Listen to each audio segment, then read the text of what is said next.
Welcome in everybody to a deck discussion video.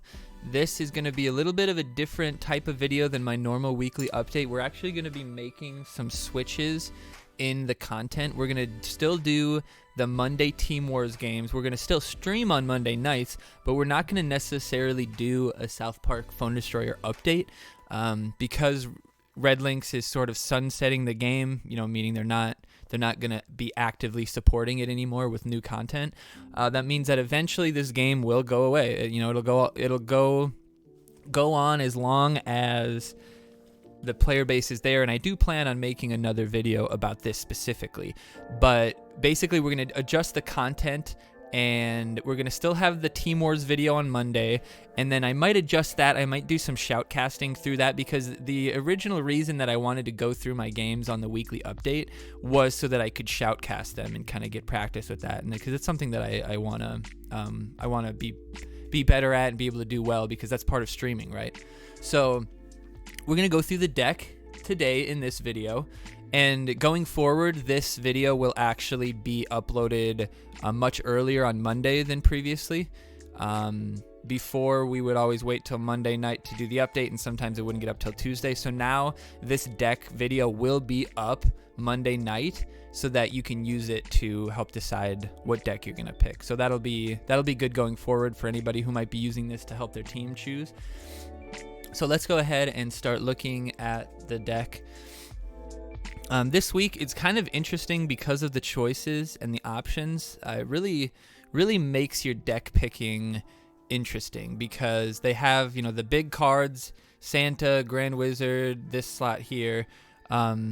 This slot here could be, these two slots here could be kind of hard to decide on, and mostly because this right here is available. We have Cock Magic and the Tower available, and that's going to be a really good combination.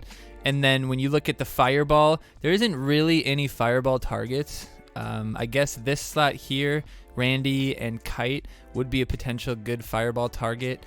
Potentially this range card.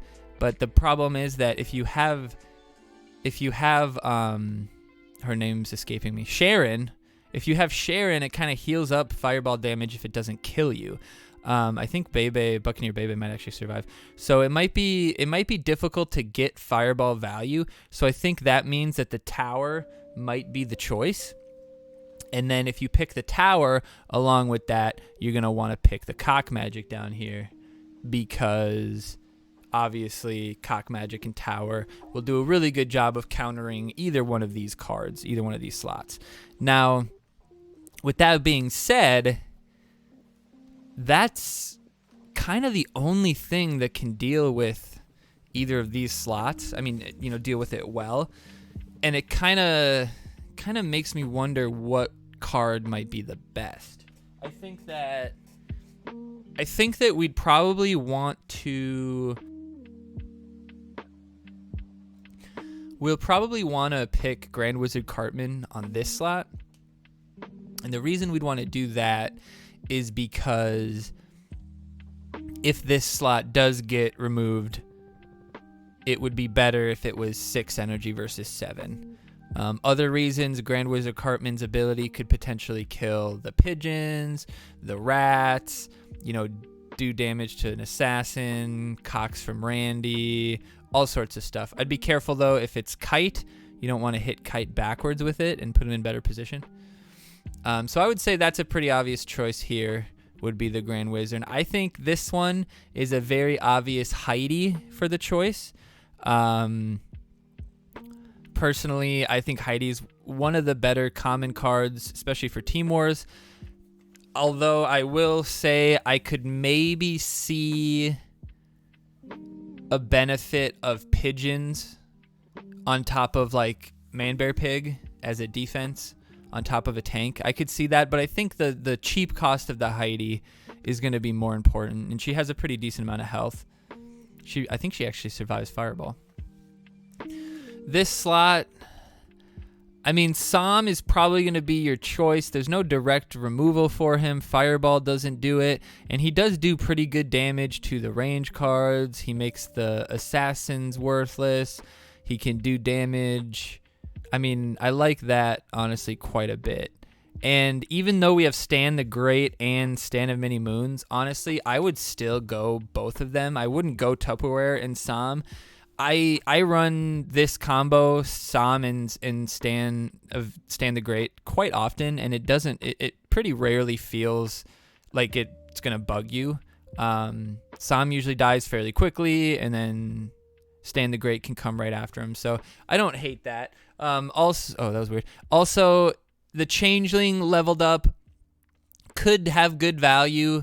You could steal a Man Bear Pig or one of these cards, but I would say that just the overall value that you're going to get from Sam, and not only the value, but like it's like a suppressive move, right? If you have Sam out there with his ability, and maybe you're attacking New Kid and one of your tanks is out there, then they can't play an assassin to help deal with the tanks, right? Or else they'll waste the energy. So just by holding the Sam ability, you potentially suppress other changes or other cards being played. So I think that's a pretty good play. So I would say the Sam. I honestly think Stan the Great is better. I don't. Tupperware is okay. Tupperware's not going to get pulled by Wonder Tweak. He's not going to get hit by Fireball. He's not going to get cock magicked. Maybe that's enough reason to run Tupperware. He doesn't get cock magicked. He doesn't get removed by anything. I could see that. I could see that being useful. So I would say either or here. I would be comfortable with Stan the Great as well, but Tupperware I could see the benefit on that Tupperware pick for sure. Buccaneer Bebe versus Wonder Tweak. At like base level, not base level, but at face value, the only real useful thing that the Wonder Tweak could do would be to, like, if Man Bear Pig or something gets on your New Kid, or somebody gets on New Kid, you could pull him away from New Kid and potentially defend. But for 4 energy, that's kind of tough. I'd say that most people will probably not run certain cards because Buccaneer Bebe is out there. But I think based on just like, there's cock magics, there's Randy, there's pigeons, there's rats. I think that it's actually a pretty good bet that you're going to be able to get Buccaneer Bebe value. And if Buccaneer Bebe gets 2-3 stacks, she gets really, really devastating. So I would say that's fine there.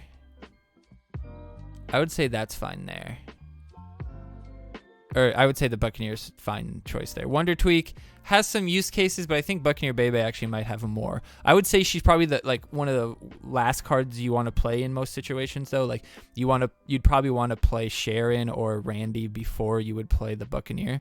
You want to play the Buccaneer as a reaction to some swarms coming at you, or them playing, pigeons to defend something or something like that. All right, so that does it. I'll do a picture where I mark all of them. I would say, Slave versus Santa. I would say probably Santa, actually, because especially if you go Stan the Great. Because if you go Stan the Great Sam, you can use Sam, Stan the Great, use the ability, use Sam again, wait for the Stan the Great, use it again. Like, it could be pretty devastating there. And Slave, I just feel like there's a lot that can break the Slave. Cock magic potentially on the Slave. Stan of Many Moons could break the Slave. The Fireball could potentially break it. Aerostorm probably breaks it. A couple assassins. Well, those assassins, Grand Wizard Cartman himself breaks the Slave heal too. So I would say if they play Slave, play Grand Wizard Cartman. Also, I would say the Santa, if you get Santa and Grand Wizard Cartman out there, when if they don't have cock magic, maybe they played Aerostorm, maybe they already played cock magic on something else, you could get those two out and they could pair together. So I would say, honestly, that one, I think it could go both ways. You could get good value either way, and I think it might depend on what other cards you choose. Obviously, if you go like Kite, you probably want to go Santa. If you go Randy, it doesn't necessarily matter. I think the more consistent play is probably Slave Randy. I think the higher ceiling is probably Santa Kite. But at the same time, if you have the Kite, you're really feeding that fireball damage. You're really feeding that fireball value. You're also potentially feeding Psalm value by using his ability and getting the kill on him. So I think thinking about it, me personally, I think I would be more comfortable with Grand Wizard Cartman Santa. Well, you know what? I lied. I think I'd be more comfortable with Grand Wizard Cartman Slave. The reason being is that Slave out there is actually a bigger cock magic target because it potentially removes the extra spawned cocks. And so if you play Slave and something else, it might get cock magicked, and then your Grand Wizard Cartman should have free reign. But if you play Santa, it's not necessarily as big of a threat. And I would say in a week where there's no direct removal for Psalm, you don't really need Santa to get the value from Psalm. But I would say if you do go double Stan, for sure go Santa, I would say. And then maybe go Kite. But I'd be careful with the Kite value. Don't play a bunch of stuff like around fireball value. But yeah, I would say that slot's probably not that impactful. I could see value from the Slave because he's just really hard to break, because the assassins really don't even break him. The only way to really deal with him would be Psalm Blast or something like that. But it'd be fairly easy to do that too, right? Like if they play Slave, you just play Psalm opposite of them, and you're probably going to get the damage on the Slave. So I would say Slave may be easy to deal with. Santa gets the ability off. You can immediately use the Psalm or something like that. I think I like the Santa, thinking about it. I like the Stan of Many Moons, Stan the Great, and Santa, and Grand Wizard Cartman. That's what I like so far. Buccaneer Bebe as well.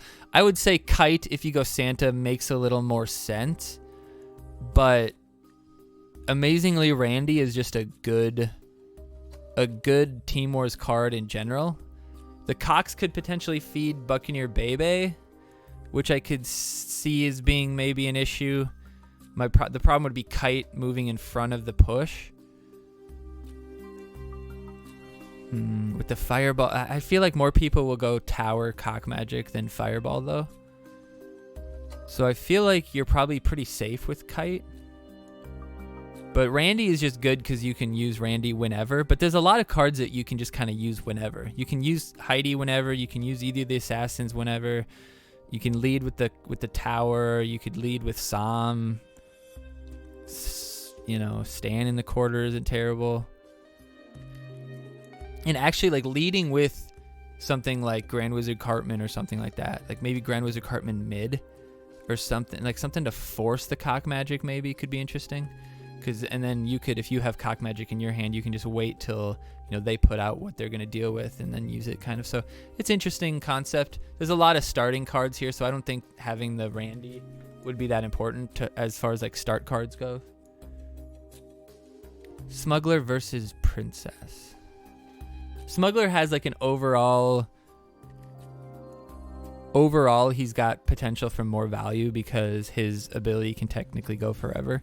But I would say that Princess just has more value in general, because something like, you know, if Manbear Pig hits Princess, kills Princess, 10 seconds for a Manbear Pig, you know, maybe isn't hitting New Kid or something like that, or however long it is, 5 seconds, whatever, 10 seconds, I can't remember, but forever, however long that is, that card isn't potentially, you know, hitting New Kid or whatever. So I think that's possibly more valuable than the Smuggler Ike, because the Smuggler Ike is probably going to get taken out by, you know, Psalm Blast or something like that. So there's just a little bit of extra value that Princess might get. And the Kennys have a little bit of a lesser aggro range, so they can hit New Kid easier, which can be good. I would say Sharon's the choice to try to mitigate the damage from Psalm, Fireball, Grand Wizard Cartman ability, stuff like that. So Sharon's probably the choice. Big Gay Al can be interesting, but it's not trustworthy enough. I would say Paladin over Rats. Rats just get killed by a lot of stuff, and the Paladin shield can be very deadly. Coupled with Princess, you could have people take no damage for a while. Cock Magic versus the Princess. I like the Princess, Cock Magic versus the Aerostorm. Obviously, I like the the Cock Magic if you go Tower. If you don't go Tower, You still probably want to run Cock Magic on the off chance they start, a bad push or something like that. I could see arrows getting some value, but there's nothing that it really kills. Aerostorm is good for like Inuit, maybe there's a cyborg, something that actually could get good value if it kills you, and something that you actually kill, BHK, visitors, stuff like that. Aerostorm's useful, but if Aerostorm doesn't kill its target, especially when Sharon's out there, it's just, honestly, it's like a worthless 4 energy. As far as Fireball versus the Tower versus Cock Magic, there's really, like I said earlier, there's really not any huge Fireball targets,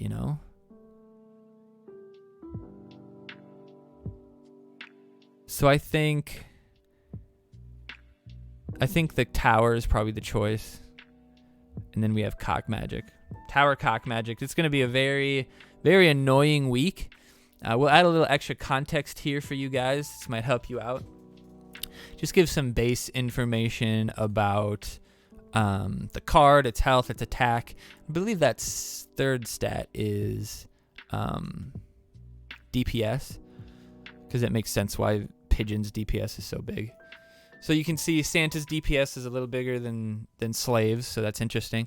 Shows the 176 heal, so you can kind of see that the max level common assassins just kind of barely break that with 30 to 70 extra depending on the level. So there's a possibility where Slave could stay alive a long time, but I think with the Psalm and the Grand Wizard Cartman Blast and all this sort of stuff, I think Slave's going to be easy to break at that 176. So I would say Santa's probably your choice. And looking, he does have just automatically 400 extra health and a little bit higher DPS, so I think that's pretty good. I think that pushes me towards Santa a little more. I don't think any other stats make me knowing that Grand Wizard Cartman ability is 233 is interesting, because now we know that kills. That actually kills a max level princess. So, oh no, it doesn't. It does. 234 is the attack. It does not kill Smuggler Ike though. Smuggler Ike survives with one health, so that's interesting. Paladin also barely survives that. So don't expect Grand Wizard to clean you of the assassins. 220 from the Wonder Tweak. It's pretty good. Minus 146 from the Stand the Great is pretty much, drops pretty much everybody but the assassins down to 0. So that's interesting. Doesn't bring the tower to nothing though. But just some context there. You guys can pause it and look at that if you want. That is courtesy of the Pirate Coalition. Check out the Discord in the link below if you want to join. But let's go back to this one, and then we'll just do a quick little markup. So we're going to go Heidi over here. We're going to go Stan the Great. We're going to go Grand Wizard Cartman. This one I'm going to leave for now. We're going to go Santa. We're going to go Buccaneer. I mean, you could Wonder Tweak into the Fireball. That'd be pretty sick. Definitely Sharon. Definitely Paladin. I think this is a clear choice here. This one's clear too. I would say the two biggest windows, or the two biggest questions, are right here and right here. Because some people might not like the 2x with the Psalm. Some people might not like that. But this guy is immune to quite a bit. He's immune to this. He's immune to that. He'd be immune to this. He'd be immune to that. Quite a bit that he'd be immune to. Also the Aerostorm. Also the Psalm. So he's immune to quite a bit. So that makes him pretty useful. But at the same time, Stan the Great pretty much makes anybody's push irrelevant, right? So it's like it's hard to judge the value that Stan the Great gets. And I don't think Tupperware being immune is enough. So I think I'm going to go with Stan the Great. The double Psalms really don't matter that much. Now the next question is Kite. Obviously Kite pairs well with the Santa. Randy could feed the Bebe. Not good. But the Cox with Randy could really impact the push. But I would say if Stan the Great's out there, it doesn't matter how many Cox you have out there because they're not doing extra damage. They're doing 0 damage. So Kite, I think people need to practice with Kite and kind of understand when to use him, how to use him, make sure that people don't use him in a way where he's just going to slide out in front of New Kid. But yeah, I would say that's our deck choices for the week. If you have any questions or concerns about the choices, it won't probably be as useful today because I'm getting it out late, but next week I'll do it on Monday. So if you have any questions or anything and you want to discuss certain choices, make sure you leave a comment and describe, what you're thinking, what parts of the card is, good, what's the bad, pros, cons, combinations with other cards, counters for other cards, whatever you think might be there. Because obviously, Buccaneer Bebe being out there impacts what type of swarm you could use and stuff like that. So that'll do it for the deck choice video. Like I said, I hope that this helps you out. And if it does, make sure you leave a like and make sure you comment. Let me know what team you're making the deck for that this is helping out with, or if you just like to see, maybe what free to play might be playing, or what higher up people might be playing. Because a lot of the times the deck choices change based on your level. But I think this week, excuse me, as far as level goes, I don't think anything really matters as far as level goes. As far as picking one over the other, there's nothing that really, being one level down would really hurt you. I guess probably Som Changeling would probably impact the most, whether you go level 4 Changeling or something like that. But most of the times nowadays, the levels don't impact what cards you pick. The levels just impact where you put your caps, because typically it doesn't matter what, as far as for the top teams, it doesn't matter what people have levels are, unless it's a newer card, and then we decide, okay, do enough people have this leveled up? Do enough people have Tower level 5 for it to be usable? At this point, I think probably yes, but we'll see. Level 4 isn't super unusable. It's not like you can't use level 4 Tower. So I think this week will be very interesting. It'll be also very, very mind-numbingly annoying having the Tower be there. I mean, if your enemy leads Tower and you don't, if you don't have it, you're at a huge disadvantage. And at that point, you're going to have to just try to dump cards to try to pull your Tower. But this week will take practice. And I would say the biggest thing you need to practice is what happens when your enemy leads Tower and you don't have your Tower to counter. What do you do? How do you play into the Tower in a way that limits the amount of energy that you lose, doesn't feed into a potential cock magic, etc., etc.? Is it okay to just not play anything? The guy plays 5 energy. You don't play anything. You're not losing energy necessarily. You're definitely losing it if you play it and they just get turned into cocks. So maybe if you don't play anything and you just wait for the tank to spawn, or maybe they'll play cards first. I don't know. That's we got to try that. We'll have to do some practices and see what's going on. But thank you everybody for stopping by. This is the deck choices for week 25, which will be next week. And good luck to your team. Good luck to you on your games, and we will see you for the next deck choice, which will be next Monday. And then also the Team Wars games will be Monday. The games will probably actually be later. In fact, the games could end up being pushed to Tuesday, because it doesn't necessarily, if I'm not getting them out on Saturday so people can see them and know how to play. And maybe that's what I should start doing my Team Wars games on Saturday so that I can do a video and talk about what you should and shouldn't do for when you play on Sunday. But we'll see. Like I said, the content's going to be mixing up, and we're going to be doing more of different games, as well as continuing the South Park content, because we're going to ride it out till the game's dead. I'm not going to stop playing this game I'm going to get as much time out of it as I can, because I do truly love it, and I love the people that I've met along the way, and I hope that we can continue forward with other games and other things in the future. So thank you once again for stopping by. My name is Glanzer, and we will see you on the next one. Bye.